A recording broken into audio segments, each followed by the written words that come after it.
አትናስያን አስታወሳችኋት? አብርሃማዊ ሕይወት የነበራት በሮቿን ለእንግዳ የከፈተች፣ ነገር ግን ሰይጣን በጎ ስራዋን አይቶ በፈተና ጥሏት ሕይወቷን ሁሉ በዝሙት እንድትጨርስ አደረጋት። የቀድሞ በጎ ስራዋን ያውቁ የነበሩ ገዳማውያን ለቅዱስ ዮሐንስ አፂር አባታችን እባክህ ይህችን ሴት ታደጋት ብለው መልእክት ላኩበት። ቅዱስ ዮሐንስ አፂርም ወደ እሷ ሄዶ ዛሬ ካንቺ ጋር ነው ማድረው አላት። እሷም አልጋዋን አንጥፋ ሽቷን ተቀባብታ ትጠብቀው ጀመር። ቅዱስ ዮሐንስ አፂር ወደ ቤቷ ገብቶ ፊቱን ወደ ግድግዳ ዙሮ እንባውን ያፈስ ጀመር። ለምንድነው የምታለቅስ ብላ ብትጠይቀው ሰይጣን ሲጫወትብሽ እያየው እንዴት አላዝንብሽ አላት። ሞተን በእግዚአብሔር ፊት እንደምንቀርብ እያወቅን ለምን አናለቅስ ብሎ መለሰላት።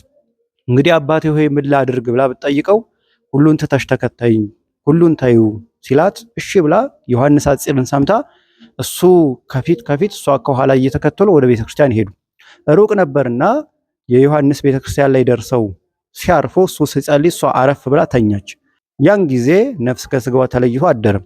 ዮሐንስ አፂርም አዝኖ ንስሐ ብትገባ ብሎ ሲመኝ ነበርና የእግዚአብሔር መልአክ ለዮሐንስ ተገልጾ ሁሉ ነገር ኃጢአቷ የተሰረየው አንተን ተከትላ አንድ እርምጃ ከቤቷ ስትወጣ ነው ብሎ መለሰለት። ለዚህ ነው አትፍረዱ የምንባል። እግዚአብሔር ይቅር የሚልበትን መንገድ እሱ እንጂ እኛ እናመቻችለትምና ይቅርታውን፣ ምህረቱን፣ ፍርዱን ለሱ እንተውለት።